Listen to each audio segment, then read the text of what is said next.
morning, friends. Myself, Dr. Srinidhi Kumar Acharya, National Institute of Ayurveda, Jaipur. So today we will discuss about management of childhood chronic and recurrent CASA in childhood clinical practice and Ayurvedic view. Okay, so we will discuss Ayurvedic management of a recurrent CASA in children. Okay.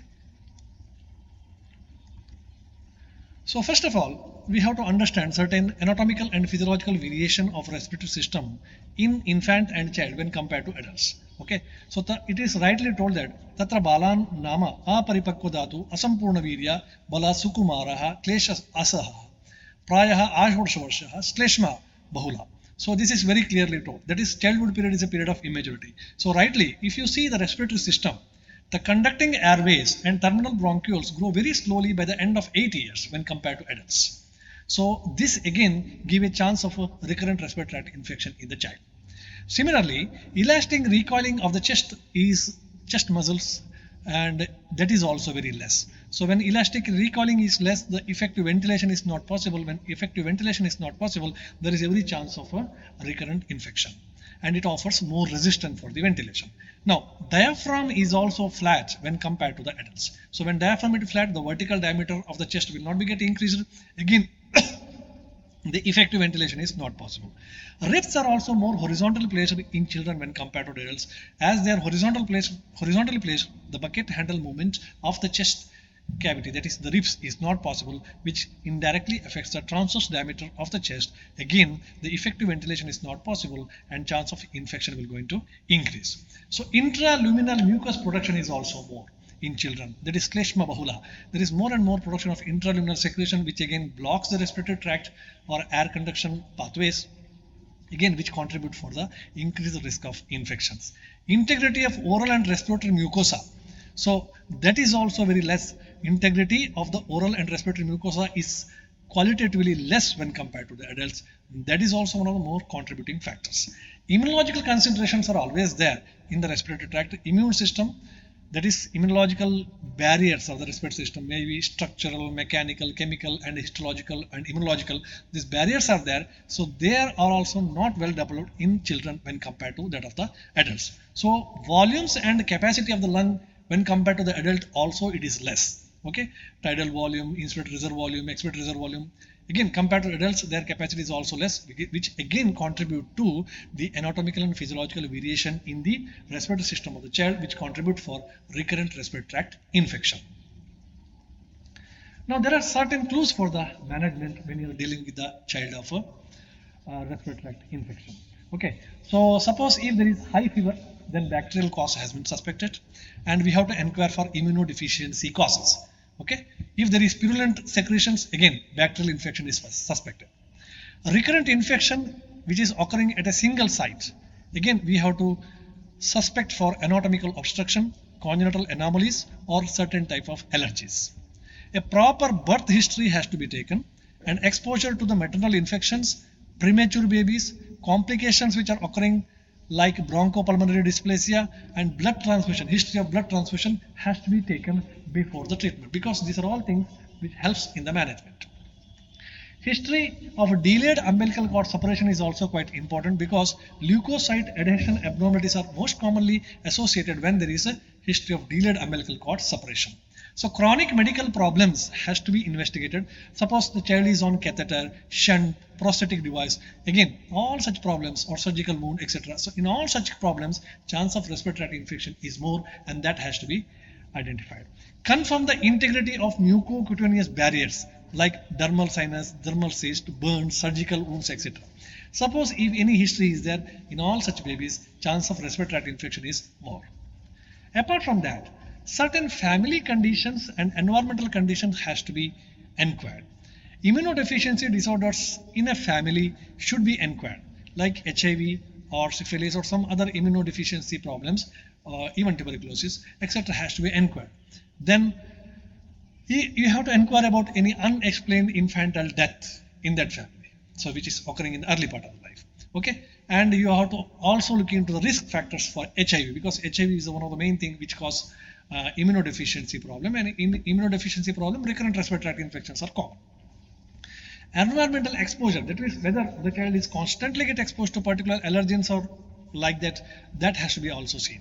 Any pet animals which are present in the home and child spending much time with the pet animals has to be also observed, because allergy may be also because of pet animals. Now, traveling or changes in the routine of the child has to be investigated, because these are all having their own value in the treatment. Now, role of Kavaigunya in the respiratory tract. Kavaigunya here refers to some structural functional deficit in the shotas. Okay, so this may be present in the nose, this may be present in the ear, congenital problems in the pharynx, congenital problems or anomalies present in the trachea or lung, congenital abnormalities of the cardiovascular system and urinary system. So that has to be seen. Suppose you find any of these problems, any small congenital problem elsewhere, and that is one of the potential cause for recurrent respiratory tract infection. Most of the time VHD, ASD, these are the most commonly encountered causes for this respiratory tract infection. Now, allergy is one more important cause for respiratory tract infection. So, transverse nasal crease, allergic shiners, swollen pale nasal mucosa, postnatal dripping, scarred tympanic membrane, and cervical adenopathy. These are all the most common points, so which point towards the allergic manifestations, and that is a cause of a recurrent respiratory infection. So what happens in case of allergy is, in usually allergy will be there where there is infection without any febrile episode. There is no febrile episode, but the child has got manifestations, and there is poor response for the medications in case of allergy, and history of a food intolerance or eczema can be seen sometime, and there is a typical history of family history of atopic disease. Okay, when all these factors are there, so we can assume that this particular infection is occurring because of allergy, and we have to tackle the allergy mainly. Now, how to suspect the chronicity of the disease? Suppose child has got poor growth, child is having failure to thrive, or child is a dull child. Okay, so recurrent infections are occurring in the same site. Suppose in the right lobe always the pneumonia is happening, in the left lobe always the pneumonia is happening, in the same site is happening, or in the mid lobe it is happening, then we have to suspect that something is larger there. Some foreign bodies get larger there, and that is the potential cause of recurrent infection. Okay, and decreased academic performances. So these are all suggest the chronicity of the disease. Okay, when child is having poor growth, failure to thrive, dull child, academic performance is decreased, recurrent infections are occurring in the same site, or child is immunocompromised. So all these points point towards the chronicity of the disease. Now there are some hidden causes for the chronicity of the disease. For example, anomalies. Okay, congenital anomalies like tracheoesophageal fistula, or of course tracheoesophageal fistula will be identified in the earlier itself, cleft lip, cleft palate, or some other congenital abnormalities related to nose and tongue and oral cavity. So they are the most common causes, hidden causes for the recurrent tract infection, especially gastroesophageal reflux. Okay, gastroesophageal reflux which is occurring in the baby, causing irritation to the mucosa of the trachea because of reflux activity of the gastric acid, is also one of the potential causes. Foreign body aspiration and lodging of foreign body inside the lung or any part of the lung is also one of the potential cause. Apart from this, recurrent respiratory tract infection can also occur because of malnutrition. Okay, malnutrition, because malnutrition leads to deficiency of so many things like zinc, vitamin A, etc. And that is the potential cause, as the respiratory epithelium is not properly formed. Then cystic fibrosis is also potential cause. Of course, cystic fibrosis is more common in Western countries. Nowadays it is also common in India, and that is one of the potential cause of respiratory tract infection. Immune deficiency syndromes, then diabetes mellitus, sickle cell anemia or sickle cell triad, cirrhosis, and prosthetic devices elsewhere in the body, they are also the potential cause of respiratory tract infection that has to be kept in mind.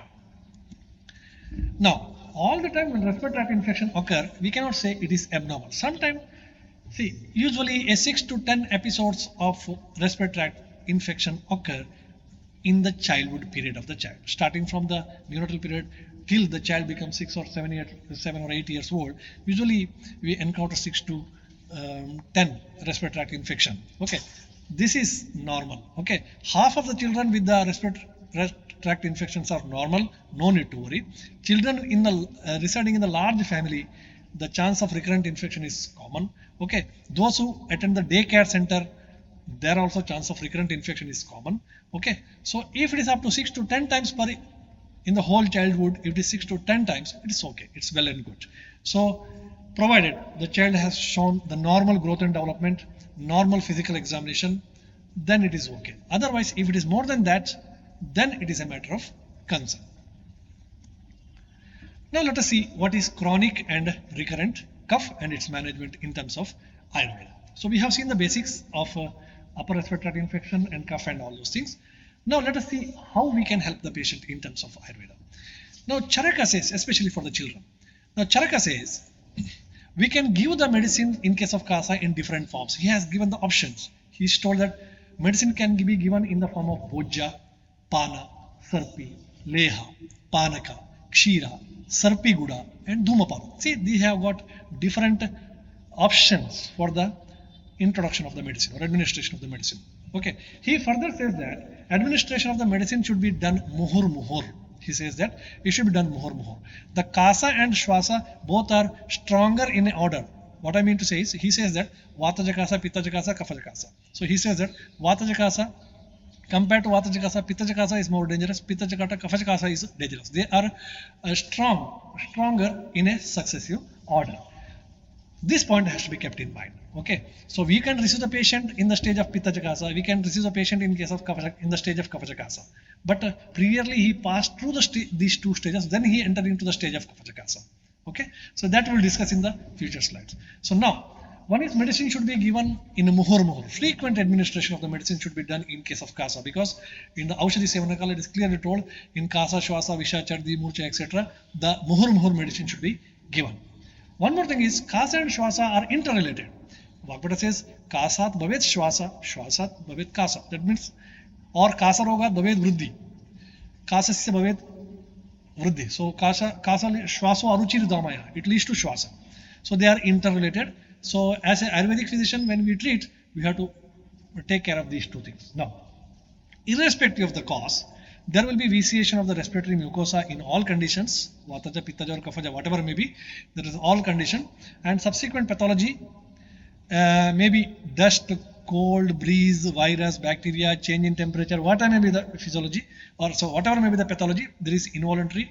There is, irrespective of all these things, there is involvement of the respiratory mucosa and there is change in the quality and quantity of our respiratory secretion. Now, one more thing which has to be kept in mind is dose. Dose can be modified according to the situation. I told muhur muhur administration of the medicine should be done in case of Kasa and Shwasa. Therefore, dose can be adjusted as per the demand. Now, care should be taken when you are taking the dose, especially regarding Rasa Ushadhis, Visha and Upavisha drugs. Suppose we are administering, then we have to take care of the dose. One more important thing that we have to take care is whether we have to inquire whether child is having the habit of Vegadharana. Because Kasa Rodhat Tad Vruddhi Shwaso Aruchi Hridamayaha. When you withhold the urge of the Kasa, Vegadharana of Kasa, then it leads to further complication. It may lead to Shwaso Aruchi Hridamaya, even heart disorders. Therefore, this history has to be inquired. Now, in the treatment, one of the main aspects is immunological consideration. As in the earlier itself, it told that child is having immunological deficit. Okay, so Tatra balam nama aparipakva dhatu, ajata vyanjanam asampurna viryam balam. So therefore, immaturity is a main factor. Further, it is told that pratishayat kasaha kasat rajayakshmaha. This is the order how the respiratory tract infection proceeds towards, or descending infection proceeds. Initially there is pratishaya, then there is kasa, then there is kasat rajayakshmaha. So this explains how an upper respiratory tract infection is get converted into lower respiratory tract infection. Lower respiratory tract infection is get converted into disease of lung parenchyma. Initially pratishaya, it is only upper respiratory tract infection. When there is a kasa, it indicates that disease become now lower respiratory tract infection. And when there is rajayakshma, that is, it suggests that the disease is now gone into the lung parenchyma. So this is again give the sequence how the descending infection occur in a child. Now first you see upper respiratory tract infection, he says pratishayat. So here, sneezing and nasal blockage, these are the only two symptoms which are seen in case of pratishaya. Okay, there is no cough. When there is a cough, it suggests that the disease become a lower respiratory tract infection. Okay, when there is only pratishaya, that is nasa, naha and sneezing will be there, kshavatu is there, then it indicates the upper respiratory tract infection. When it is not treated well or when the immunity is less, as it occurs in case of children, it is get converted into a disease of the lower respiratory tract infection. Okay. Now, when there is a lower respiratory tract infection starts, CASA is the first symptoms. It may be pharyngitis, laryngitis, or whatever. So there will be CASA because of irritation. So when the beginning of the CASA, always suggest that upper respiratory tract infection is get converted into lower respiratory tract infection. This when further proceed further, okay, so then it leads to Raja-Yakshma. So that means now the disease enter inside the lung parenchyma, trachea and lung parenchyma, where Nasanaha and Kapha or Kasa are not the, or Kshavatu is not main symptom. The main symptom is respiratory distress. Okay, either you will have dyspnea or increased respiratory rate. That is the main problem when infection enter inside the lung parenchyma. Okay, so this is the sequence. Now, in adults, this sequence will not be so faster. So this spreading is not so faster because immunity in case of adult it is very stronger and intact. But in child, as the immunity is dull, because of immaturity, these three stages will be passing on very fastly. Within no time, an upper respiratory tract infection can be converted into lower respiratory tract infection, and lower respiratory tract infection can be converted into disease of lung parenchyma in no time. Okay, pneumonia can occur at any time when there is a lower respiratory infection. This is because there is deficit in immunological system. So by considering this fact in children, your prescription when you are treating CASA should always contain one immune enhancing drug. One immunological concentration should be done, one immunomodulator or immune enhancing drug.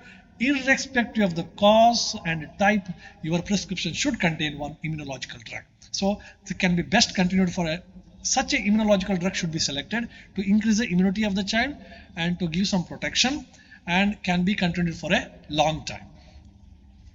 Okay, immune enhancing drugs, nothing but the Ojo Vardhaka or Bala Vardhaka treatment. What are the best options we will have? For the newborn, the best immunological drug is always the breastfeeding. Okay, avoid bottle feeding, give the breastfeeding. Breastfeeding is best for baby. It is containing immunological factors and that's good. Now, to elder children, we can go for some other immunological drugs in the form of Rasayana drugs like Yashtimadu Rasayana, Guduchi Rasayana, Vardhamana Pipali Rasayana, okay, Ajhamamsa Rasayana, Vasa Guduchhadi Avaleha, Bruhat Chagaladyagrita, Amrita Prasha Rasayana, Chavana Prasha Avaleha, Pipalyadigrita. So these are the common immunological drugs that you can use, and this a must prescription should contain one immunological drug when you are dealing a patient of recurrent respiratory tract infection, especially chronic cough. Second important line of treatment in case of CASA in children is Vatanulomana treatment. So why? Because if you see the pathology of CASA as explained by Charaka, what he says, अधः प्रतिहता वायु ऊर्ध्वस्रोतश्रमाश्रिता उधाना भावमापन्ना कंठे सक्ते ततो उरसी आविश्य शिरसाकाणि सर्वाणि च प्रतिपुरयन् अभञ्जन् अक्षिकं देहे हनुमध्यो तथाक्षिणिः शुष्को वा साकवो वा कसनात् कास उच्यते. Here, अधः प्रतिहतो वायु ऊर्ध्वस्रोतश्रमाश्रिता. What it suggests? The apana vayu is changing its direction into the urdhvagati. Udhana bhavamapanna. That is, vata has changed its direction. So first we have to bring, this is a basic pathology, and first we have to bring back this vata into the place, back into the place. Therefore, one Vatanulomana drug should be must. Consider the pathology, CASA, the beginning itself, a Vatanulomana drug is must. Apanavata gets a reverse direction into, converted into Udhana direction. Therefore, you have to go for one Vatanulomana drug to re-establish that Apanavata in place. So, give some Vatanulomana treatment in your prescription. So Amla Rasa is a very good Vatanulomana. We find in Charaka, Matulunga Rasa, Jambir Rasa, it is frequently mentioned in the treatment of Kasa and Shwasa because Amla Rasa is also very good Vatanulomana. So you can go for Apamarga and Haritaki. This also cause the very good Vatanulomana. Or simply, if you go for Pana, hot water Ushnodaka with some Shunti Jala or Leha, Shunti Jala is the best Vatanulomana. Just give hot water, the best Vatanulomana. Or Agastya Haritaki, that can be given. Or for Vatanulomana purpose, Abhyanga can be done locally because Abhyanga is Vatahara. Okay, Abhyanga is Vatahara, that can be done locally. That also do the function of Vatahara. Then Taila can be given, Ushna Snigdha, it is again, Taila is Ushna Snigdha and it acts as Vatahara. Any Tailas can be given or any other Shoto Shodaka medicines can be given. So half of the severity of CASA in children will be get reduced by simple application of Vata Nomina treatment, and this is must in case of CASA, especially in children. Now let us discuss the points regarding Vata CASA. Okay, Pancha CASA are explained. They are progressive in successive stages. Each stage increases the chronicity of the CASA. Two factors are there. When I have got Vata CASA, two possibilities are there. One, Vata CASA, I will give the treatment and Vata CASA gets subsided. And if I am not giving the treatment, then the Vata CASA can be get converted into Pitta CASA. If I am not treating Pitta CASA, if I am treating Pitta CASA can be get subsided, or else if I am not treating, it may be get converted into Kapha CASA. These are the fate of these CASAs, because CASA and Shwasa both are explained in terms of severity. Okay, so they are severe in successive order. Now, Vata CASA, if you see the symptoms, it is quite clear that it is because of irritation to the mucosa. There is damage to the epithelial lining, damage to the mucous gland, there is drying effect of the mucosa, and irritable hacking cough, due to which cough center will be get irritated, and as a result there is a hacking cough. So usually if you see the symptoms of Vata CASA, there is formation of less sputum, because it is just because of irritation. There is irritation of the mucous membrane. Okay, therefore the cough is coming. There is no sputum, or irritating cough is there with a little sputum, and there will be so much of pressure and muscular work. Pressure changes are there. So much of muscular work during the time of coughing. Okay, so that leads to pressure in different cavities leading to pain. Therefore he mentioned Hritkanta Parshvaruja. Okay, because of act of sudden loud coughing, there is Hritkanta Parshvaruja, and headache will be there. So these are the main presentations of Vata CASA. Now what is the treatment of Vata CASA? Vatahara treatment should be employed. Mainly Vatahara treatment should be employed here, because the problem is because of Vata. So how to go for Vatahara treatment? Go for Madhura Rasa drugs. Okay, so here no any Ushna and Tishna drugs are used, because it is a Vataja condition, a dry cough like condition. So here you have to treat it with Madhura Rasa drugs, which is Vatahara. Okay, this Madhura Rasa protects the barrier of the mucosa, and one of the best medicine that you can give in this condition is Sitopaladi or else Eshti Madhu Churna. So that is Madhura Rasa in taste, give the soothing agent, a soothing effect, and it relieves from the Vata CASA. So soothing agent should be given. Soothing agent may be Eshti Madhu. If you go for some tailas, Inimedadi taila or Tila taila can be used. In the Vati, the Kadiradi Vati can be used, because we want Madhur Rasa drugs here. Okay. Further, Snehana, Svedana and Ushna Avagaha can be done. One more treatment principle here is, because say Snehana is also remove the obstruction, or Snehana and Svedana remove the obstruction and do the function of Vatahara. Then Ushna is again Vatahara, so this helps. Now, Pratimarga Harana Chikitsa is one more concept. Okay, so sometimes when in the upward direction cough is coming, we just go for Pratimarga Harana Chikitsa, just go for Avipatikar Churna in some conditions. That also helps a lot. Madhura Rasa drugs can be given in the form of medicines or in the form of diet or drinks. For example, Haridra, which is mixed with the milk, is the best medicine in case of Vata CASA, irritating cough. Okay. Now one more thing is, in case of Vata CASA, there is, because of irritation of the mucosa, there is a stimulation of the cough center. So to block the sensitivity of the cough center to some extent, we have to go for some anti-tussive treatment. Anti-tussive treatment means here it blocks the cough center. So Vatahara treatment in the form of anti-tussive treatment should be given. So this induces the cough center inhibition effect. So some of the best drugs which are mentioned is Badari, Kola, Shati, Ahifenazava, few drops of Ahifenazava can be tried here, because they are cough center inhibitors. And Snehika Dhumapana can be also given. Now when we see the treatment, there are some variants of Vata CASA. Okay, sometimes CASA may be there, Vata CASA may be there with Pitta.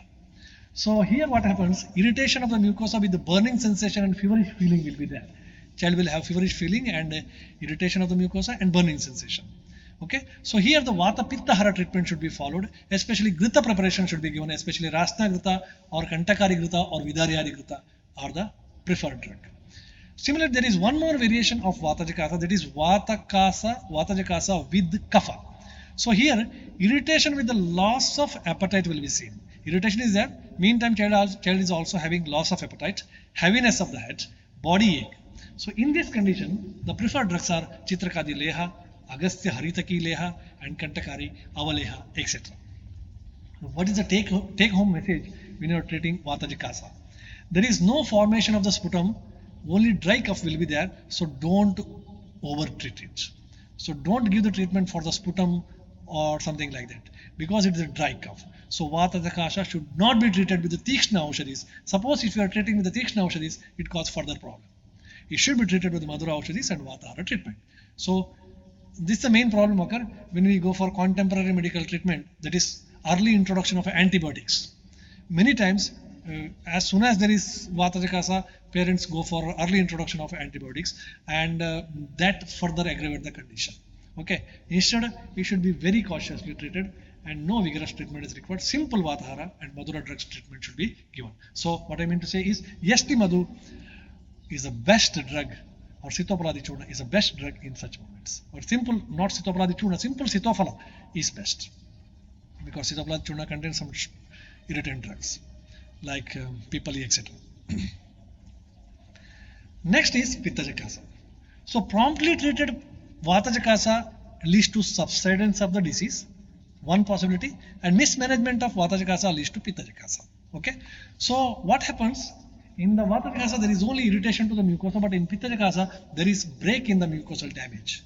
There is break in the mucosa lining, and there is initiation of the infective process. Okay, so make prone to infection or directly induce the infection. So there are inflammatory responses leads to, these inflammatory responses leads to the presence of jvara, daha, tiktasyata, and there is a formation of the sputum because mucous membrane has been get damaged and it undergo cell death, necrosis, etc. So lot of sputum is now start forming. Okay, sputum is again having visragandha, infective pathology. Visragandha is there, harita pita varna is there, and exudates are formed, and debris of inflammation is there. So excess secretion of mucosa collection will be there. So that is having visragandha, very foul smelling, typically indicative of infection, as mentioned in our classics. So cells secrete qualitatively poor secretion, so which is unable to check the further spread of the infection, which is further increase the spreading of infection. So this is, as in our classics also, the same is mentioned. Now treatment of Pitta Jikasa. This is an infective pathology, very clear cut. So whenever there is inflammation, the drug of choice is Amapachana drug should be given. Okay, infection means some amount of ama is there, somewhere there is formation of ama, and that has to be cleared by means of Amapachana drugs. So here the drugs like Maricha, Pipali, Musta, like Bala Chaturbhadra drugs or Nagakeshara has to be introduced. Okay, Amapachana can be also achieved by Langan. Laguvashana can be also give the effect of Amapachana. Again, Pitta Jikasa, Pratimarga Harana Chikissa can be also drugged by using Virechanopaga drugs. Okay. Now, one more important principle in case of Pitta Jikasa is aromatherapy. The drugs which have got strong aromatic smell will always act like a antiseptic and disinfectants. So they act as an anti-infective.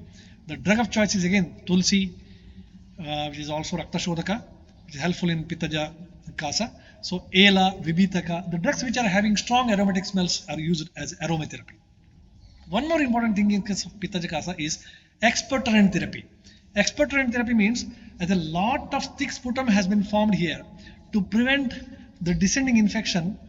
Okay, so we have to go for expectorant therapy. A lot of sputum is formed, it is get collected. Now it has to be get driven out of the body. If it is larger there itself, it may lead to the descending infection further.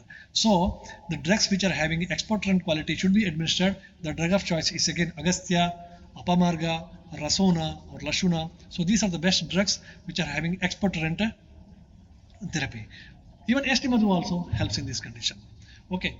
Kapha Putihara treatment should be given. Puti, that means the sputum which is formed here is having Visragandha. So Kapha Putihara drug should be given. So best Kapha Putihara drug is Lashuna. Lashuna is best, Rasona is best Kapha Putihara drug. Next, Pittahara drugs are given as Panaka, as mentioned by Charaka. So in the Panaka form also Pittahara drugs can be given. Sharkara, Chandana, Amalaki, Draksha, these are some of the Pittahara drugs which can be prepared in the form of Panaka and given to the child. Now there are some variants of Pitta Jikasa. Okay, this is individual Pitta Jikasa we have seen. Sometimes there is variants of Pitta Jikasa. Pitta with Bahu Kapha condition. So we encounter two problems. One is Pitta with Bahuka condition, Pitta with Tanukapha condition, and these are the two important things in Pitta Jakasa. Okay, Pitta with Bahu-Kapha conditions, a lot of copious sputum is formed, foul smelling sputum is formed, exudates are formed, and can be forcefully excreted out. They has to be forcefully excreted out. So here we can go for some Vamanopaga drugs. Okay, or Vamanopaga drugs can be given to induce Sadyavamana, or a strong expectorant drugs should be given like that of Vasa preparations or drugs of Solanaceae family, Bruhati, Kantakari, etc. Or Pramati drugs should be given to clear the Shrotas. Similarly, Pitta with Tanukapha condition should be treated. Here Tiktarasa drug should be given. When you give the Tiktarasa drugs, it breaks down the Pitta, or even it gives a soothing activity, effect over the mucosa. One more problem is Pitta Jakasa with more Vata dominant effect. That is, in such condition, Pitta Jakasa is there, the fever is there, but in the meantime there is also body pain, pain in the chest area is there. So that condition, Grita, which is both Vata, Pitta, Hara, should be given as mentioned in Charaka. Next is Kapha Jakasa. If Pitta Jakasa is not promptly treated, then it leads to Kapha Jakasa, or else a Pitta Jakasa, if it is promptly treated, it subsides. Okay, if not treated, then it leads to Kapha Jakasa. Kapha Jakasa symptoms are almost all like that of bronchitis. Okay. Now, when you say that child is having Kapha Jakasa, when there is appearance of loss of appetite, heaviness of the body, madura taste in the mouth, sweetish sputum, angamarda, less discomfort, or kapha purna dehata, as if child feels that everything is filled with kapha purna deha, headache, a lot of sputum formation, which is not foul smelling, that is a clear-cut indication of Kapha Jakasa. To be frank, the simple symptom which helps to identify is loss of appetite. Usually in Vata and Pitta Jakasa, patient is not having much loss of appetite. But here the child has got loss of appetite. Child is not interested to take anything. So okay, so when this appearance of a loss of appetite is there, we should consider that yes, there is now this is in the stage of Kapha Jakasa. And in the meantime, Kapha Jakasa should be also considered as the resolving stage. Okay, once there is irritation is followed by inflammation. Now inflammation is followed by the resolving stage. There is Shamana. But if it has become chronic, when the Kapha Jakasa is chronic, then it is problematic. When Kapha Jakasa, usually it is a resolving stage, but sometimes the Kapha Jakasa become chronic. When it is become chronic, it is chronic if the Nidanas are continued. It becomes chronic if Kavaigunya is persisting. If it is chronic, if normalcy of Kapha is not achieved, if immunity of the child is less, Viruddhahara Sevana is continued, Dushivisha exposure is continued like allergies, or cystic fibrosis like conditions where the continuous exposure to the Nidana leads to chronicity of the Kapha Jakasa. Otherwise, in a normal immunity person, the Kapha Jakasa should be considered as a resolving stage. Now, how to treat the Kapha Jakasa? See, the first line of treatment is mucolytics, because lot of kapha is there, collection of the kapha is there, and that has to be treated by the mucolytics. Okay. Now, two conditions are there. Shushka kapha, that is condensed form of kapha is formed, but it is undergone condensation and becomes shushka, condensation. Here, again, bromohexine containing substances, drugs like Solanaceae group of drugs, especially Vasa, Kantakari, etc., that is a drug of choice. Okay. Now, we have to also go for expectorant. After breaking, it has to get expectorated out. So, go for some expectorant drugs in the form of Tikshna drugs like Maricha, Pipali, etc., Vacha, etc. Then use the Lavana preparations. Lavana preparations are very good kapha abhishandakara. Okay, they breaks the kapha and helps for the easy expectoration.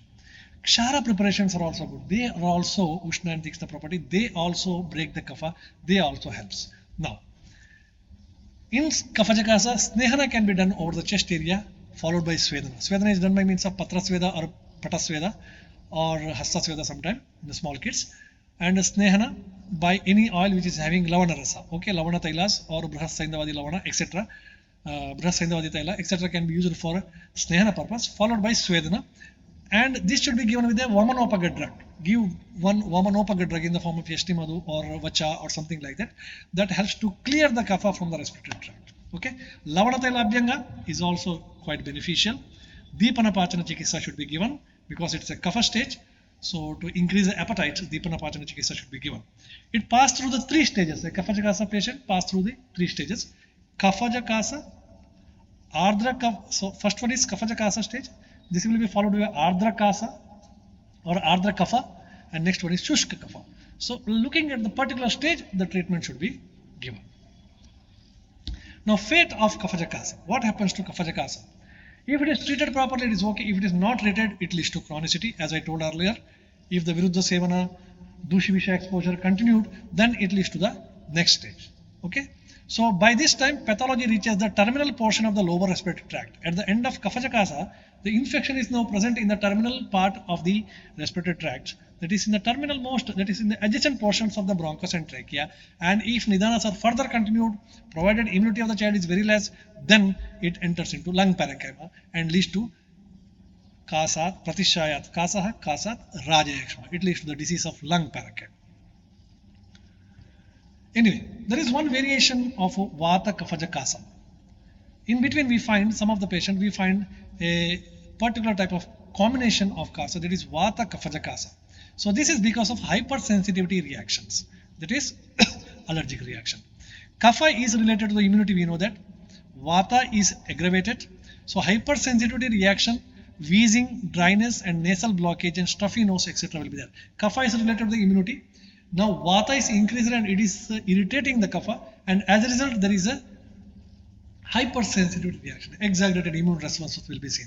Usually all the type of allergic cough, allergic bronchitis, trophical eosinophilia like conditions are included under this Vata Kaphaja Kasa variety. Okay, hyperactivity of the immune system is the cause. Condition worsens as it may lead to the bronchospasm sometime. Okay, so this should be treated with the anti-bronchospasm treatment. That is Vatahara treatment should be given here. Now one more variability of Kaphaja Kasa is Kapha Pitta Jakasa. Sometimes Kapha immune system may be get irritated by the Pitta. So here same allergic reaction will be seen, but instead of itching and all, you will find some rashes all over the body. This is because of the involvement of the Pitta.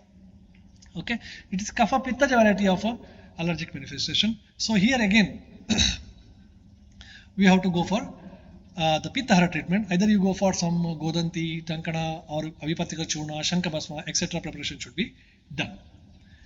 See, Vata Kaphaja Kasa, the first one we have seen where hypersensitivity reaction is there. The treatment schedule is Nidana Parivarjana. Amapachana treatment should be done in the form of Shunti or Pipali. Stabilize the Kapha first. Okay, immune modulator drugs should be given because Kapha is irritated by the Vata. Therefore, you have to first stabilize the Kapha. Okay, then mast cell inhibitors in the form of Shirisha, Haridra, Lagusutta Shekarasa. So they helps to decrease the hypersensitivity reaction by inhibiting the mast cells. Okay, Tikta Gritapana can be done. Tikta Grita, as mentioned by Charaka, Tikta Gritapana can be done. Yashtimadu, it also helps in the recurrence. And inhalational therapy or Snehika Dhumapana, inhalation therapy in the form of Snehika Dhumapana, or inhalation by using any steam or dhupana materials, etc. is also helpful. If Pitta Kaphaja conditions are there, as I have mentioned, we would go for Pitta Hara treatment. So along with the above, we have to go for Manjishta, Avipatikara or Tiktagrita Pan. Now once the disease crosses the lower respiratory tract, then it enters into lung parenchyma. When it enters into lung parenchyma, we will call it as a disease of lung parenchyma, which is mentioned in Ayurveda as either Kshataja Kasa or Kshaja Kasa. Okay, so first there is Kshataja Kasa. Now what happens? If Kshata means injury, okay, there is structural and functional or immunological injury is there. Okay, so that is caused by the infection and the disease is now present in the lung parenchyma. It is not present in the upper or lower respiratory tract, now it is present in lung parenchyma. So major symptom here will not be cough or sputum formation, all these things are not major. Here increased respiratory rates, as you see in case of pneumonia, increased respiratory rate or respiratory difficulty or positional changes. So these are the major symptoms here. Okay, pathology reaches lung parenchyma. So there will be destruction of the normal configuration of the mucosa and as well as lung parenchyma, desquamation of the epithelial cells, degeneration of the tissues, fibrosis, calcification of the tissue. So functional capacity is totally reduced because of all these things. It reaches lung parenchyma and cause calcification, fibrosis, etc. So functional capacities get reduced. So this is a type of kshata. It's a type of injury. Okay, therefore it is called as Kshataja Kasa. What are the symptoms? Frequently there will be fever. Yes. Prana and Ojakshaya will be there. That is immunocompromised state. See, immunocompromised state. When a disease is reached the parenchyma means it is crossed all the defense barriers. Okay, therefore it is able to reach the lung parenchyma. That suggests that patient is already in immunocompromised state, and weight loss will be there. Kshata will be there. So weight loss will be there. So here we get all the symptoms of chronicity. Okay, for example, poor weight gain, then poor appetite, emaciation, then mediastinal shifting, hydrothorax, pneumothorax, all these conditions which suggest the symptoms of chronicity will be seen. Next, very less parenchyma is performing the function. Maximum portion of parenchyma has been lost because of fibrosis, calcification, etc. Therefore, patient will have a more problem and difficulty in breathing. So, treatment is very, very difficult. Treatment of Kshatrachakasa. However, we have to treat the Kshatrachakasa. So, what is the treatment? As Charaka says, Balamamsa Vivardhana. This is the best line of treatment. Here, by all means, you have to try to maintain the immunity of the child and increase the Bala and Ojas of the child. Okay, Madhura and Brahmana Chikitsa should be given. Jivaniya drugs should be given. Jivaniya Sarpi is better indicated. Then Rasayana treatment should be given. Here, the Rasayana treatment in the form of Makaradwaja, Rasasindura, or Rasamanikya, Abrakabhasma, or Rajatabhasma can be given because we want an immunomodulatory effect. Local Abhyanga to the chest area can be given by using Chandanabala Lakshadi Taila. So this local Abhyanga that helps to get the postural drainage of the collected kapha. And the chest physiotherapy, it acts just like a chest physiotherapy which helps to give the relief. As it is becoming a chronic condition now, micro mineral deficiencies are also common because it's a chronic condition. So here it should be treated with some of the micro mineral deficiency should be treated by using certain Rashastra drugs like Godanti, Tankana, or vitamin A in the form of Shigru Swarasa or Trivanga Basma for zinc supplementation, copper supplementation, or selenium in the form of Lashuna. If you use, you will get a lot of amount of selenium. So such micro mineral deficiency should be treated in this condition. The last phase is after Kshata, there is Kshaya. Now, it is the final stage of chronicity. There is a Kshaya. Totally there is Kshaya, loss of tissues. Where in the Kshata there is injury. Now it is Kshaya. So total tissue loss is there. Lung is undergone collapse, fibrosis, atelectasis, and pyothorax. Okay. So here again the treatment which is mentioned is Dhatu Vardhana Chikitsa and Rasayana Chikitsa. Jivaniya Sarpi. This is mentioned by Charaka. Jivaniya Sarpi or Vidaryadi Grita or Brahmana treatment or Brahmana Dhumapana should be given. So this is about the treatment of Kasa in children, especially with particularly aiming to recurrent respiratory tract infection. And this is how it passed through the different stages: Vataja, Pittaja, Kaphaja, Kshataja, and Kshayaja. Okay, as it passing, the disease become more and more chronic. So I have explained certain treatment principle for Vata, Pitta, Kapha, and other type of Kasa, and I also mentioned certain drugs. According to the need, according to the situation, the drugs can be changed. But I have mentioned a treatment protocol for individual cases. When we get a Vata Kasa, what should be followed? When we Pitta Kasa, what are the basic steps that has to be followed? What are the basic things that has to be present in the prescription? That I have mentioned. Of course, this prescription is or drugs which are mentioned is subjected to change as per the requirement of the physician. So with this we conclude. Thank you very much.